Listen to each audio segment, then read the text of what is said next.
মোদিজি, ছাত্র আন্দোলনে তো শেষ পর্যন্ত শেখ হাসিনা পালাই গেল গা। এখন কি করার, কেমনে কি করবো? ঢাকা তো পুরা খালি। কেমনে কি একটু মাথায় কিছুই আসতেছে না। হ, সেটাই তো। এখন কি করার, এখন কি করবো? টেনশনে পইরা গেলাম গা। শোন, একটা না একটা বুদ্ধি তো বাইর করতেই হইব, যা হওয়ার হইছে। হাসিনার এই না আন, আর এটা যাতে বিপ্লবী পর্যায়ে না যায় সেই ব্যবস্থা করতে হইব। বুঝছো, আমাদের সিস্টেমটা টিকায় রাখতে হইব যেমনিই হোক। আপাতত রাজনৈতিক দলগুলিরে একটু চেষ্টা করতাছি, বাংলাদেশের রাজনৈতিক দলগুলিরে যদি এই মুহূর্তে একটু ধাক্কা ধুক্কা দেওয়া যায়, এই চেষ্টা করতাছি। আরে বেটা না, শুধু এই চেষ্টা করলেই হবে না। ওরা যদি সংবিধান বদলায় হেলায় তাইলে কিন্তু এটা বিপ্লব। সংবিধান বদলানো যাইব না। কিন্তু এটার জন্য আসলে কি করতে পারি আমরা? আমরা কিভাবে এখানে ভূমিকা রাখতে পারি মোদিজি? আমার মাথায় কিছুই ঢুকতাছে না।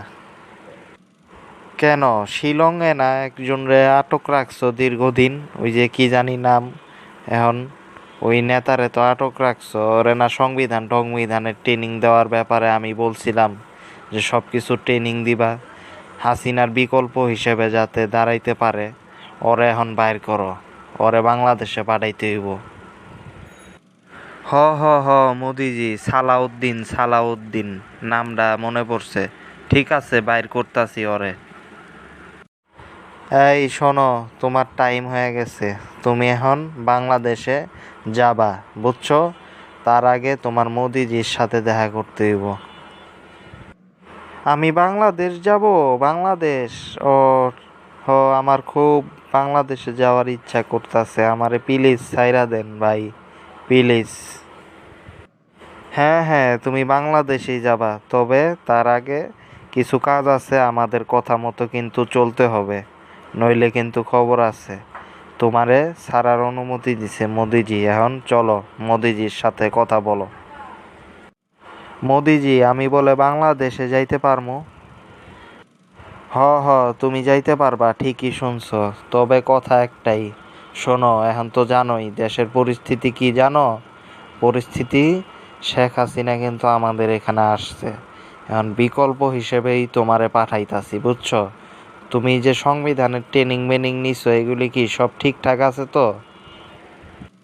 হ হ মোদিজি, হ হ, আমি তো পুরাই সংবিধান পুরাটাই মুখস্থ করছি বাংলাদেশের। সব মুখস্থ, আইন টাইন সব। আমি খুব ভালো মেধাবী এই দিক থেকে। আপনার এখানে থাইকা সব মুখস্থ কইরা ফালাইছি।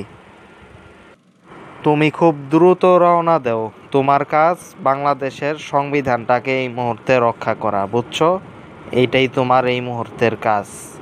এবং এই কাজ করার ক্ষেত্রে আমরা পিছন থেকে যা যা করার কর্ম, কিন্তু তোমার কাজ এটা যাতে বিপ্লবে পরিণত না হয়, জুলাই বিপ্লব যাতে না হয়, বুঝছো?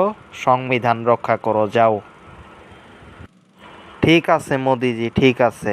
আমি এই জুলাই আন্দোলনকে কোনোভাবেই বিপ্লব হইতে দিব না। এটা সাংবিধানিক ধারাবাহিকতায় রক্ষা করবো। সংবিধান রক্ষা করবো আমি।